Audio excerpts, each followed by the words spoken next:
Okay, good morning students. So it's a practical demonstration class. Today I am going to explain you how to estimate calcium phosphorus. Okay, so here first just let us start with the calcium. So this analysis, this quantitative analysis is done by OCPC method.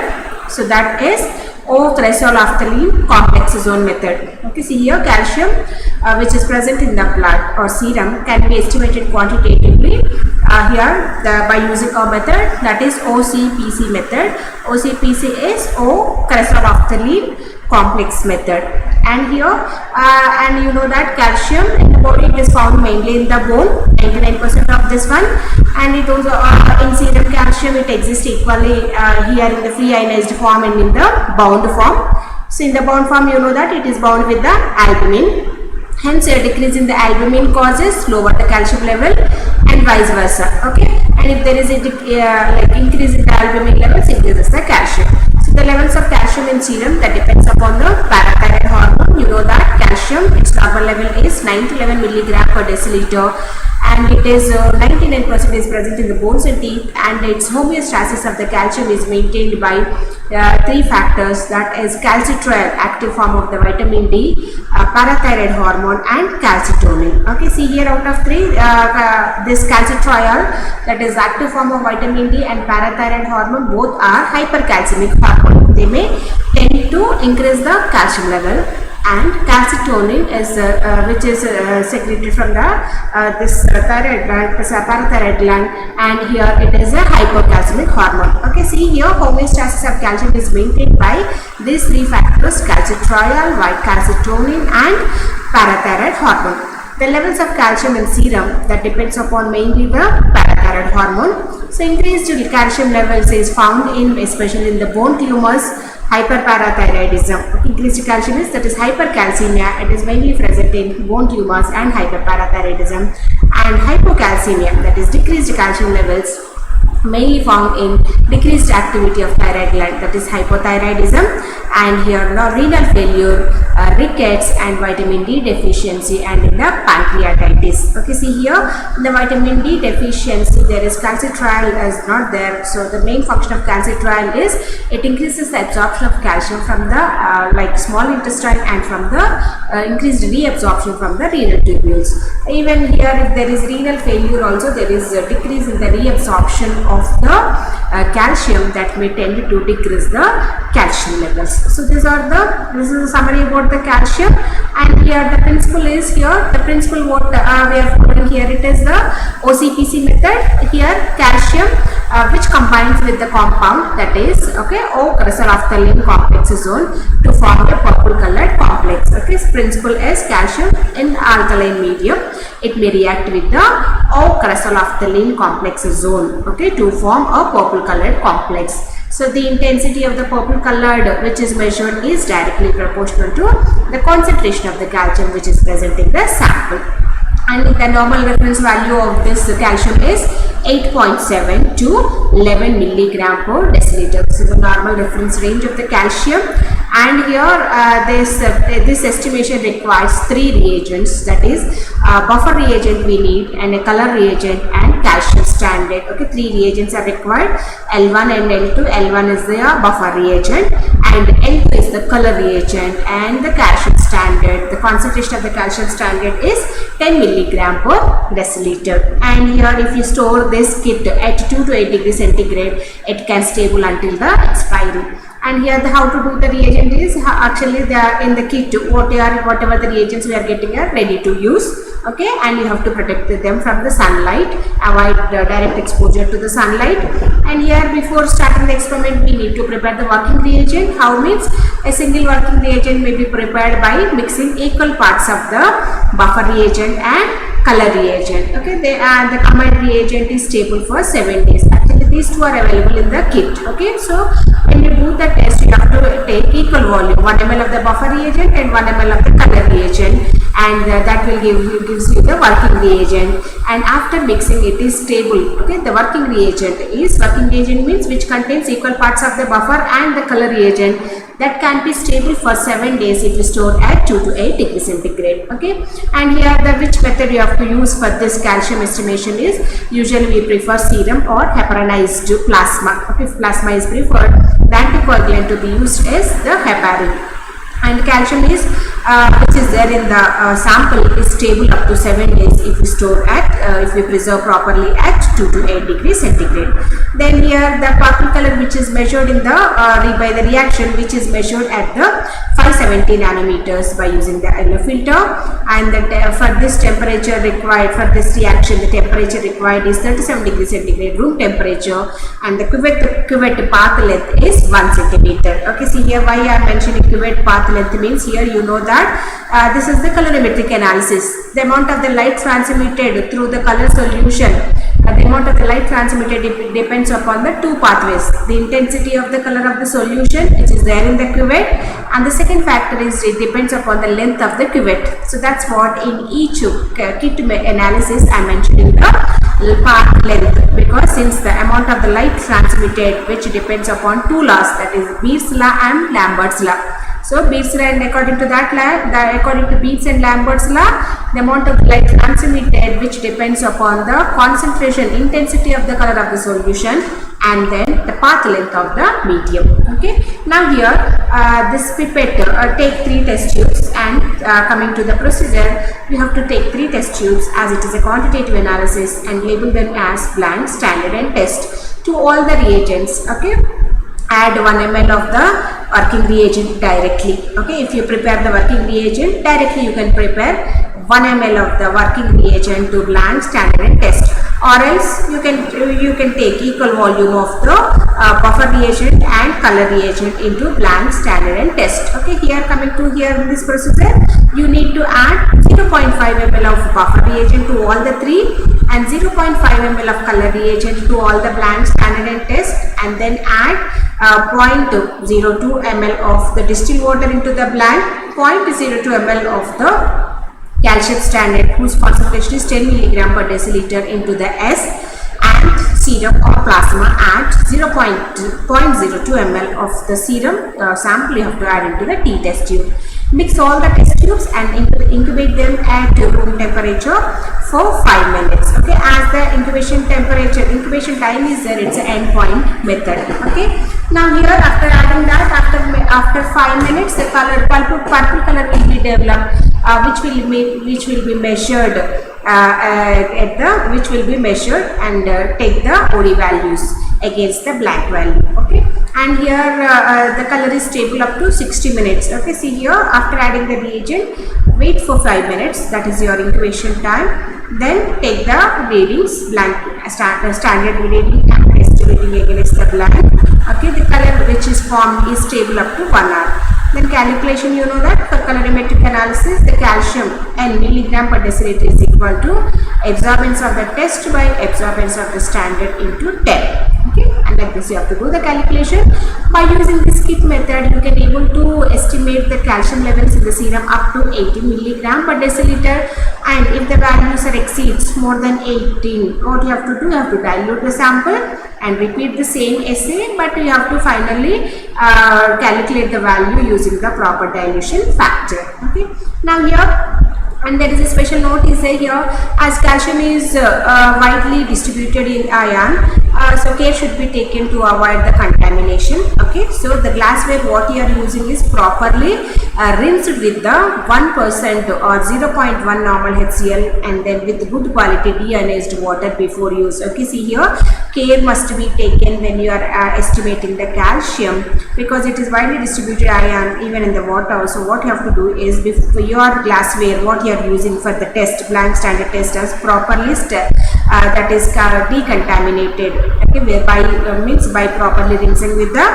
1% normal 1% HCl or 0.1 normal HCl, and with the good quality deionized water before use. Okay, and it is suggested that after the rinsing of the tubes with HCl, the reagent be pipetted in the respective tubes, and the tubes will rinse with the reagent. Okay, so to get the correct values, what you have to do, once the glassware, first it has to be washed with the 1% HCl. After that, again rinse the test test tube with the reagent what you are going to use. Okay, and here then the reagent should be pulled together in the blank tube and repipetted out in the standard and t-test tube. Okay, whatever you have reagent you have taken into the which test tube, standard and the t-test tube, that is pulled into the blank test tube, take the fresh reagent into the standard and the t-test tube. Okay, and why we have to do this means to get the correct value. Okay, to ensure that any contamination will be left over in the standard and the test, that can be removed by rinsing with the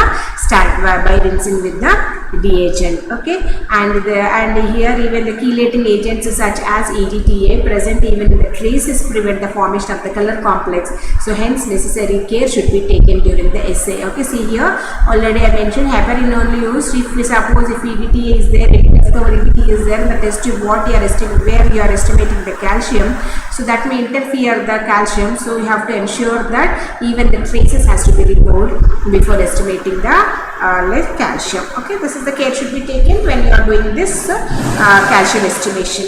And system parameters is here the reaction type is endpoint and wavelength is 570 nanometers, and where you have to set the like with the reagent blank you have to set to the 0. Incubation temperature is room temperature 37 degrees centigrade. Incubation time is 5 minutes.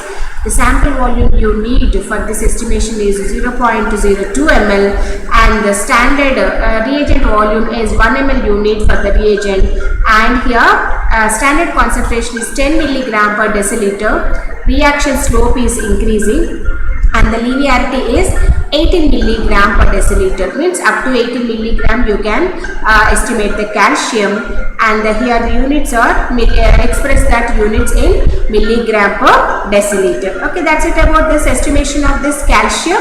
So first you have to write, when you are writing the record, write this first summary, why you have to estimate this, what is the interpretation of this calcium levels, and what is the principle. The method you are following it is OCPC method. Write the principle on the left side of your record, and then then write the reagent, what reagent you are using for this, and write the storage, stability and the reagent preparation. Okay, reagent preparation also how to do this one with sample and procedure, and mention whatever is there as it is. Okay, if there is any calculation protocols tables are there, write it on the left side of your record, principle, protocols, and then calculations, write it on the left side of your record, rest you write it on the right side of your record. Okay, that's it about the calcium estimation, and we will move on to the next one, the estimation of the phosphorus. Okay, and this is also by kit method using the molybdate UV method. Okay, in the previous one we have seen how to estimate, how to quantitatively estimate the calcium, and this one as the now coming to estimation, quantitative estimation of the phosphorus by using the kit method. The method we are following to estimate this is molybdate UV method, and here phosphorus you know that it is mainly it's a mineral mainly present in the calcium, and approximately 15% of this phosphorus exists as inorganic phosphorus or phosphate esters, and mainly phosphorus is involved in the carbohydrate metabolism. Okay, so wherever, and if you see if you remember the steps of carbohydrate metabolism, most of the reactions are phosphorylations. Phosphorylation means phosphorylated reactions are catalyzed by kinases, which involves the addition of phosphate.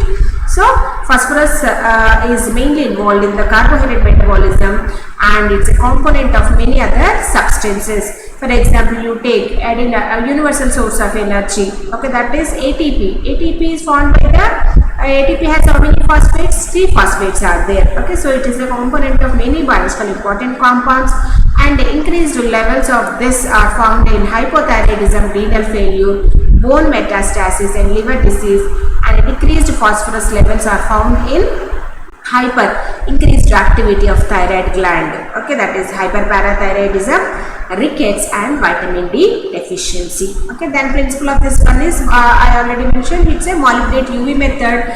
Principle here it is phosphate which combines with the phosphorus which is there in the blood sample, combines with the ammonium molybdate to form ammonium phosphomolybdate. Okay, see here it's a yellow colored complex.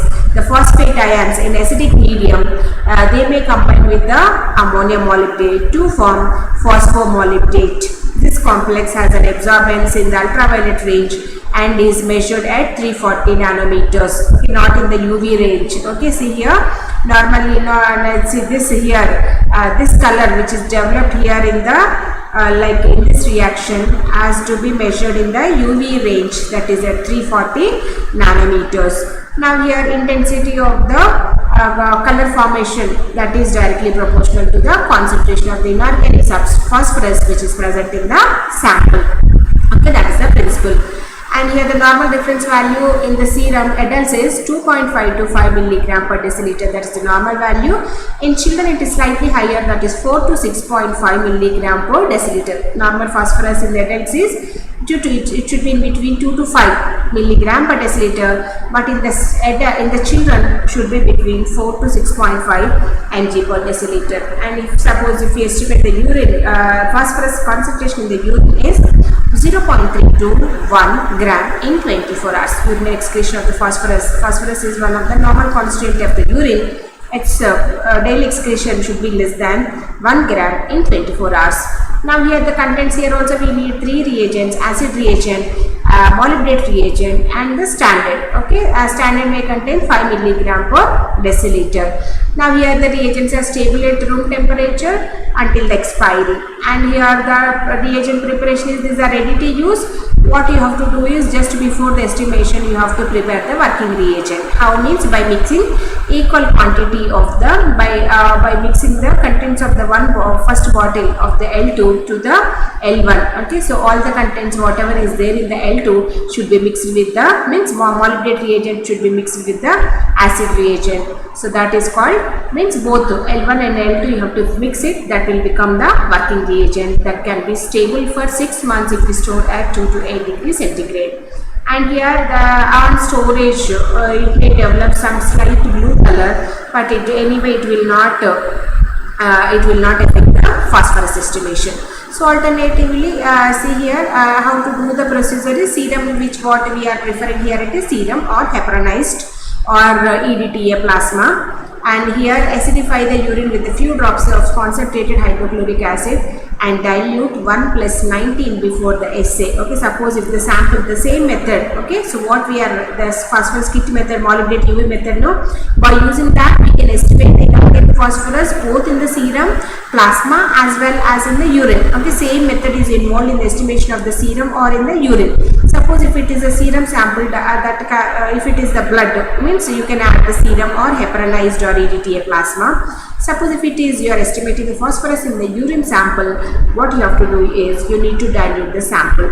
Okay, so you have to acidify the sample by adding a few drops of concentrated HCl and dilute 1 plus 19 before the assay. Okay, and here the reagent is stable for inorganic phosphorus is, which is there in the sample, that can be stable, means inorganic phosphorus which is there in the serum, that can be stable for 7 days if we store at 2 to 8 degrees centigrade. And how to the color which is developed is measured at 340 nanometers, and incubation temperature is room temperature, and cuvette path length is 1 centimeter. Take 3 test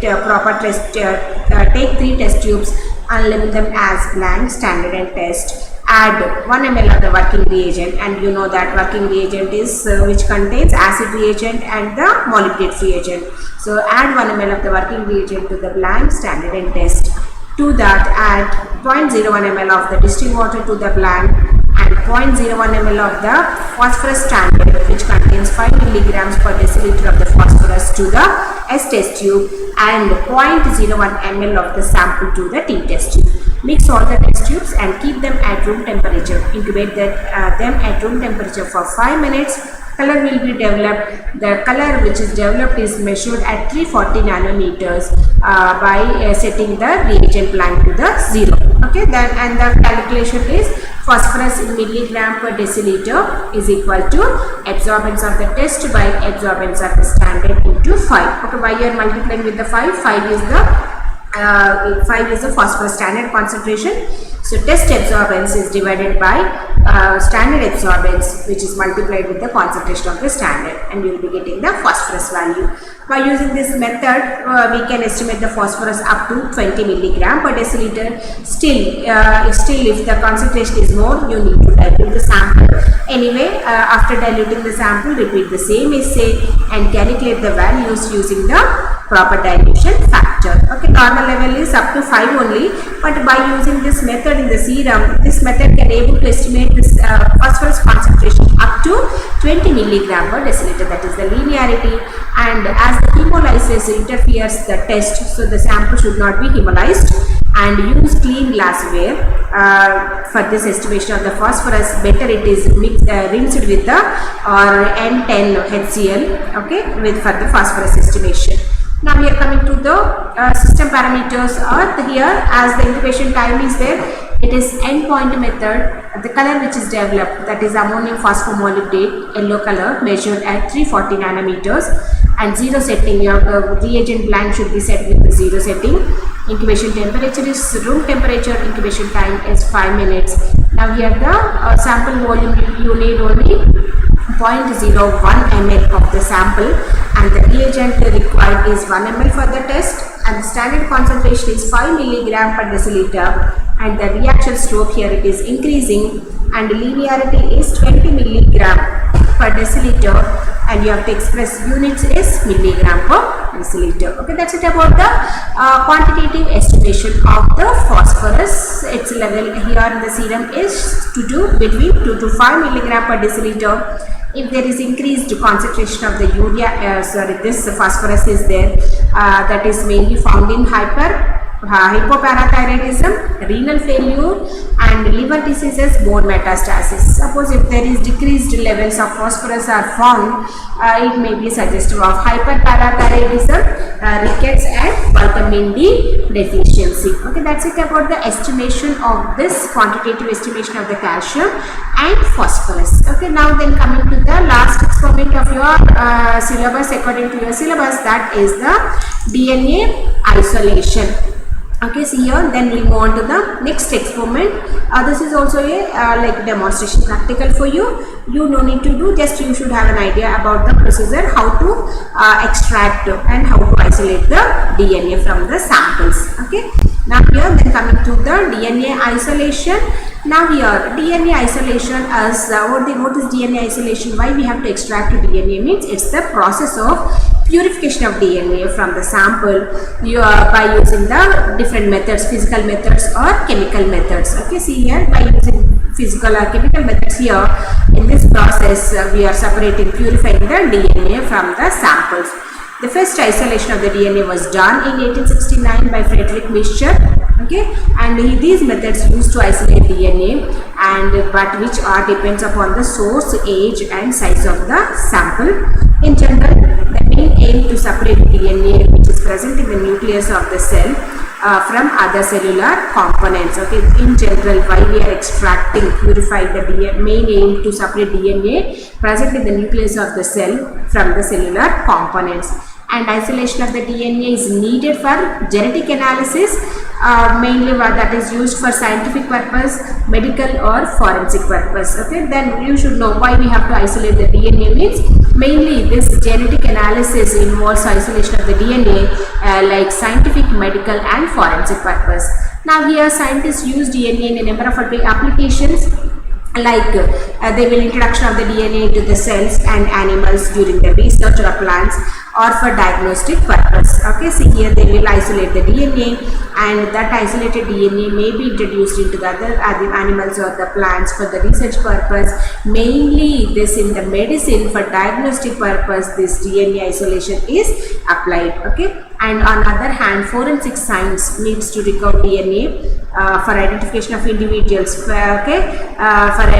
identify the various criminal cases. So the forensic science mainly involves the identification of the DNA. Okay, and here the presence of proteins, lipids and polysaccharides and some other organic and inorganic compounds in the DNA preparation can interfere with the DNA analysis. Okay, see here now we are separating only the DNA, but the proteins, lipids, carbohydrates or other organic or inorganic which are present in the cell itself, they may interfere the estimation of the DNA. So DNA separation, preparation, isolation involves various steps. Okay, before estimating that, you have to separate, precipitate the interfering substances, and they can also reduce the quality of the DNA, leading to shorter storage of the life. Okay, that is the introduction about the DNA isolation. Then coming to the sources. Sources of mainly basically it can be isolated from any living or the dead organism. Okay, see here this DNA we can separate from any living or from the dead organisms. And common sources of the DNA isolation include mainly the whole blood, hair, sperm, bones, nails, tissues, blood stains, saliva, buccal swabs, epithelial cells, and even urine, paper cards used for the sample collection, bacteria, animal tissues, or the plants. Okay, see here from all these sources you can separate the DNA, mainly the whole blood, hair, okay, and the sperm, bones, nails, tissues, and all these sources could be either from the living or from the dead organisms. Now here the stored samples, okay, can be stored samples can come from archived tissues, samples, frozen bloods or tissue, exhumed bones or the tissues, and ancient human, animal or plant samples. Okay, these are the sources. Then coming to the procedure. Okay, now till now why we have to do the isolation, why we have to, what are the applications of the DNA isolation, and what are the samples we are using for this DNA isolation. Now coming to the procedure, how to do the DNA isolation. Now isolation of the DNA mainly basically it consists of 4 major steps. One is the preparation of the cell extract. First you have to extract the cell, then purification of the DNA from the cell extract. Okay, first you need to extract the cell, then from that cell you have to purify the DNA. Then the third one is the concentration of the DNA samples, and the fourth step is which involves the measurement of the purity of DNA concentration. So these are the 4 major steps involved in the isolation of the DNA. Okay, first coming to the first step, preparation of a cell extract. So to extract the DNA from the tissue or the cells have to be separated and the cell membrane have to be disrupted. Okay, see here to extract the cell, to extract the DNA, what we have to do? We have to disrupt the cell membrane. So the extraction buffer helps in carrying out this process. So chemicals such as EDTA. EDTA stands for Ethylene Diamine Tetra Acetate. Mainly removes the magnesium ions that are essential for preserving the overall structure of the cell membrane. Okay, EDTA, what is the action of this one? This will remove the magnesium ion. Magnesium ion is mainly essential for the maintenance of the cell membrane. And other chemical SDS, that is sodium Dodecyl Sulfate, which helps in the disrupting the cell membrane by removing the lipids of the cell membrane and included in the extraction of the buffer. Okay, see here, first step is first we have to extract the cell. How to extract the cell from the cells means here there is a buffer is used, extraction buffer is used. See here the chemicals are like EDTA. So EDTA which will remove the magnesium ions. So that actually magnesium ions are essential for preserving the overall structure of the cell membrane. And other chemicals, sodium Dodecyl Sulfate, which remove the fats, that is lipids, which are present on the cell membrane. Cell membrane. All these chemicals should be included in the extraction of the buffer. Okay. Now here the next one is having lysed the cells. The final step in the preparation of the cell extract is removal of the incellular debris. Okay, by using this extraction buffer which contains sodium Dodecyl Sulfate or EDTA, we can lyse the sample, and once the sample is lysed, then we have to remove the debris, okay, unnecessary material which is present in the cell.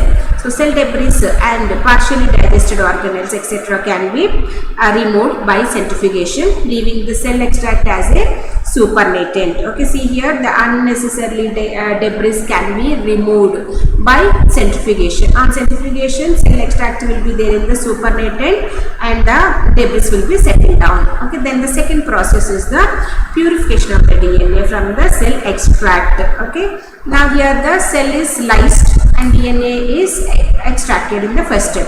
Then the second step involves the purification of the DNA from the cell extract. In addition to the DNA, the cell extract will contain significant quantities of the detergents, proteins, salts, reagents used during the cell lysis step and the RNA. Okay, see here in the cell lysis step we have used various chemicals. So in addition to the DNA, it also may contain the chemicals what we are used for the extraction process, proteins, salts, etc. So different processes are used to remove these contaminants, leaving the DNA in a pure form. Okay, see here in the first step we got the DNA, but that DNA may be there with the other substances. So in the second step we are extracting only the DNA, we are separating the DNA from the other cell debris. So the most there are different processes are there to purify the DNA, that is by ethanol precipitation, or by phenol-chloroform extraction, or by Minicolumn purification. Okay, ethanol precipitation means here ethanol is used, okay, alcohol. Ethanol precipitation is usually by ice cold ethanol or isopropanol. Since the DNA is insoluble in those alcohols, it will aggregate together, giving a pellet upon the centrifugation. Okay, see here in the first method of the purification of the DNA from the cell extract. Here what is the alcohol, that is isopropanol alcohol. Here in this alcohol DNA is insoluble, so it may be aggregated, precipitated and form a pellet on the centrifugation. So precipitation of the DNA is improved by increasing its ionic strength, usually by adding the sodium acetate. And the second one is by the phenol-chloroform extraction. Here the phenol-chloroform extraction, what we will do, phenol, it may generally denatures the protein which is present in the sample. So after centrifugation of the sample, denatured proteins stay in the organic phase, while the aqueous phase containing the nucleic acid, that is mixed with the chloroform, that removes the phenol residues from the solution. This is another way of the purification of the DNA from the cells. Another one is the Minicolumn purification. So here in the Minicolumn purification, that relies on the fact that nucleic acids may bind, okay, this is adsorption method, to the solid phase depending upon the pH and the salt concentration of the buffer. Okay, that is like purification. Minicolumn purification means here this mainly depends upon the adsorption. Okay, adsorption is this nucleic acids mainly bind to the solid phase. Okay, that is adsorption of the nucleic acid mainly on the base contain the silica. So that depends upon the pH and the salt concentration of the buffer.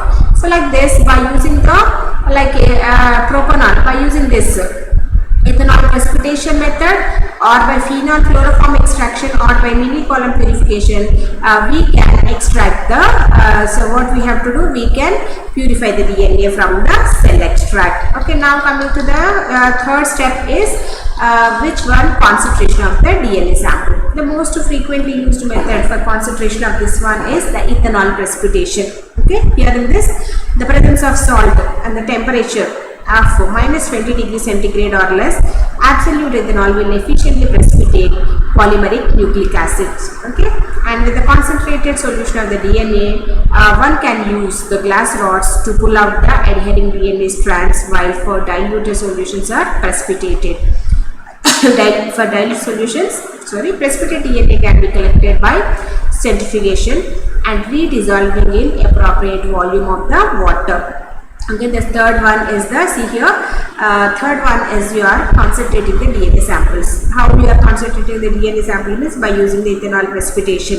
What you will do here, in the presence of the salt at the temperature -20 degrees centigrade, the absolute alcohol, that is ethanol, will precipitate the nucleic acids. So with the concentrated solution of the DNA, we can use, by using the rod, we can pull out the adhering DNA strands, while for dilute solutions, precipitate DNA can be collected by centrifugation and then redissolving in an appropriate volume of the water. Okay, so see the steps. I think if you see these steps, you will get an idea. Cell DNA extraction. The first one is, see here, this is the first step. cells are lysed using their detergent that disrupt the plasma membrane. Okay, this is the first extraction of this DNA right from the cells. So here, by using the detergent, we are cell lysing, okay, disrupting the plasma membrane. The second step is purification of the DNA. Cell contents are treated with the protease to destroy the protein and RNase to destroy the RNA. And the third step is cell debris, which is pelleted in a centrifuge. The supernatant liquid, okay, this is is the cell debris, pink one, and the yellow one here, it is the supernatant which containing the DNA. So what this one is transferred into a tube, clean tube. Now the DNA is the fourth step. Okay, this one is the precipitation step. Okay, and here this DNA is this concentration of the DNA means here the DNA is precipitated with the ethanol. Okay, the DNA is precipitated with ethanol at minus 20 degrees centigrade. It forms a viscous strands that can be spooled over a glass rod. So these are the 4 steps involved here in the like extraction. The first one, okay, these are the steps. First one is the extraction of the like DNA. So then the next one is the purification of the DNA, and the next one is the concentration of the DNA. Okay, these are the steps involved in the isolation of the DNA. Next, coming to the last one is the measurement of the purity of the DNA concentration. So the DNA concentration can be accurately measured by the UV absorbance spectrophotometry. And here the amount of the UV radiation absorbed in a solution of the DNA is directly, okay, how much of the radiation light is absorbed, that is directly proportional to the amount of the DNA sample. Usually the absorbance is measured at 260 nanometers. At this wavelength, the absorbance of 1.0 that corresponds to 50 micrograms of double-stranded DNA per ml. Okay, like that you can measure. See here, now you have extracted the DNA. So how much of the DNA we got? How do you measure means by this UV absorbance spectrophotometry. The absorption is directly proportional to the DNA concentration. So usually absorption is done at 260 nanometers. At this wavelength, what will happen? An absorbance 1 that corresponds to 50 micrograms of the double-stranded DNA per ml. Okay, and with the pure sample of the DNA, the ratio of the absorbance at 260 nanometers and 280 nanometers is 1:8 ratio. So if the ratio is less than 1:8, that indicates the preparation is contaminated either with the protein or with the phenol. Okay, if you do this isolation, okay, according to the procedure, if it is done without any contamination, this ratio of this DNA at 260 and 280 degrees centigrade must be 1:8 ratio. If the ratio is the less than 1:8 ratio means that indicates that there is a contamination. Maybe the sample may be contaminated with the protein or the phenol. Okay, now here this is the last one. This is the brief explanation. From the animals, bacteria, plants, yeast, and this blood, first you have to extract the cells, okay, and that can be lysed by using the detergents, and the lysed sample then it is centrifuged, okay, then you will be getting the supernatant which contains DNA. That supernatant is transferred into the another test tube. There you have to treat it with the ethanol. Okay, ethanol is precipitated like that. First here, these are the 4 steps involved in the isolation of the DNA. I hope you understood this one. So this is the method, a brief explanation about the isolation of the DNA. Okay, so isolation of the DNA. Why we have to isolate the DNA? What is the purpose of DNA isolation? Already I mentioned, mainly DNA is isolated for the forensic studies, okay, and for the mainly for the diagnostic purpose. We need to for the research purpose, for the diagnostic purpose, mainly in the medicine. Nowadays it is most common in the medicine for to isolation of the DNA for the diagnostic purpose, and the separation mainly depends upon the source, age, size of the sample. So these are the application. Mainly sources are from blood, hair, sperm, bones, nails, tissues, saliva, swabs, epithelial from the living or the dead organisms. Okay, and here the procedure which involves preparation of a cell extract, purification of the DNA from cell extract, concentration of the DNA samples, and the measurement of the purity of the DNA concentration. Okay, preparation of the cell means by using the extraction buffer which contains a chemical like EDTA and SDS, you can lyse the cell membrane and extract the cell. Okay, now here the cell debris can be subjected to centrifugation. On centrifugation, debris can be settled down, which leaves us DNA in the supernatant. Then purify the DNA from the cell extract by using the ethanol precipitation or by phenol-chloroform extraction or Minicolumn purification. Right. Then after purification, what you will do? concentration of the DNA sample by using the ethanol precipitation at the -20 degrees centigrade by using the salts. This DNA can be precipitated, this polymeric like nucleic acids. Now by using the sample, by using the rod, you can take out the DNA strands. Okay, this is the one. Okay, then the last final one is measurement of the purity of the DNA by using the UV absorbance spectrophotometry. Okay, that's it about the isolation of the DNA. So with this, your practical all demonstrations according to your syllabus is finished. So what you have to do is till now whatever the practical notes we have given to you, as it is you copy into your records. Okay, see here after creatinine. So after creatinine, so almost all the practicals we have given to you. So whatever we have been taught here in the theory, like in the online classes, as it is you copy into your records. Thank you.